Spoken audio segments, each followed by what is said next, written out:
It's time to bring you up to speed with some other headlines this afternoon. A man is in critical condition after an officer-involved shooting. Phoenix police tell us a tactical unit was following 4 suspects believed to be connected to an armed robbery at a fast food restaurant. Officers stopped the car near 91st Avenue in Camelback when they say one of the suspects came out with a gun. 2 officers shot the man. The 3 others in the car were taken into custody. A traffic alert after a massive water main break today in Phoenix. Right now, North 7th Avenue is closed to all traffic from West Deer Valley Road to West Melinda Lane. Police tell us the area will be blocked off for several days while they work on repairs. And are we in for another year of Red for Ed? Education activists at the state capitol demanding a new slate of reforms and new money for schools.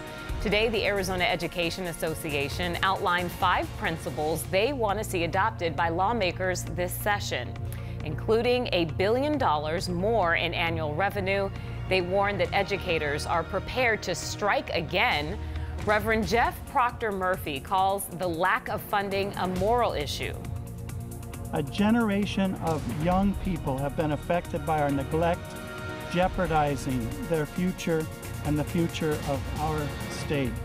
We cannot let another year go by. Activists say that the current 20 by 2020 plan passed by Governor Ducey last year is not enough to make up for teacher vacancies and staffing problems. Finding new revenue, though, could be a problem.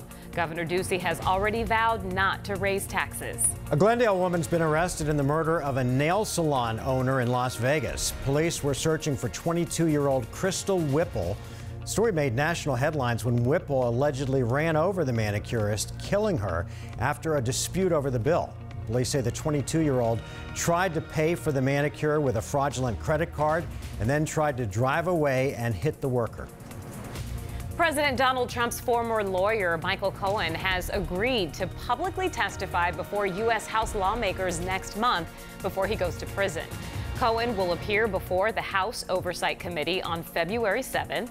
The former Trump confidant was sentenced to 3 years in prison for a series of crimes, including campaign finance violations.